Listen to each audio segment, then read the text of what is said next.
vendredi 10 février 2023, Pierre Palmade s'est retrouvé impliqué dans un terrible accident de voiture. Vers 18h45 ce jour-là, l'humoriste conduisait sa Peugeot 3008 sur la route départementale 372 reliant Melun à Damary-les-Lys, située au sein du département de la Seine-et-Marne. C'est à ce moment précis qu'il est violemment entré en collision avec un véhicule qui roulait dans la direction opposée. Peu après, une troisième voiture est venue s'encastrer dans l'un des deux véhicules déjà accidentés. Après avoir été extirpé de sa voiture par les secours, Pierre Palmade fut évacué en hélicoptère vers un hôpital, où il a été placé en réanimation.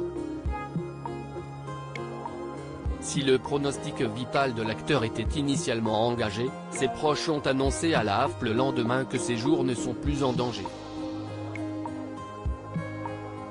Pour sa part, la femme enceinte qui conduisait le véhicule percuté par le comédien a perdu son bébé suite à cette collision.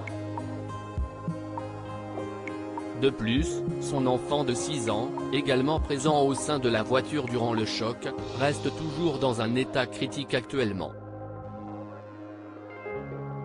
Suite à cet accident, le parquet de Melun a ouvert une enquête pour homicide et blessures involontaires ayant entraîné une incapacité totale de travail supérieure à 3 mois, par conducteur sous l'emprise de produits stupéfiants.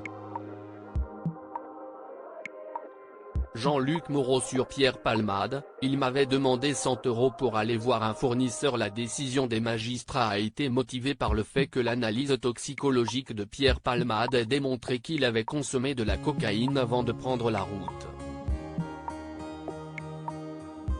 Par le passé, Pierre Palmade a déjà rencontré des problèmes avec la justice à cause de ses addictions. À ce sujet, le metteur en scène Jean-Luc Moreau, qui a collaboré avec Pierre Palmade dans le cadre d'une pièce de théâtre, avait raconté une anecdote sur la consommation de drogue du comédien dans l'émission Chez Jordan en décembre 2022. Cependant, l'extrait avait été coupé au montage du programme avant sa diffusion sur C8. J'ai eu un petit souci le premier jour de répétition de la pièce. Si c'était à refaire, note de la rédaction. Il y a eu un problème de drogue.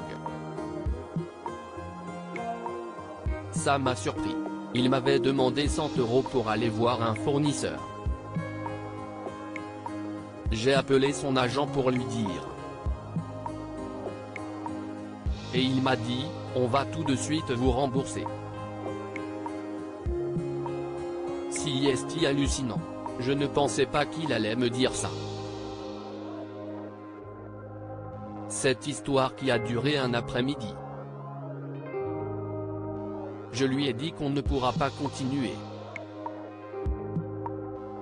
De ce jour-là, pendant les répétitions et durant l'année, il était impeccable, a révélé l'ancien juré de l'émission On ne demande qu'à en rire dans ce fameux extrait, qui a été mis en ligne lundi 13 février 2023 sur le site Jean-Marc Morandini.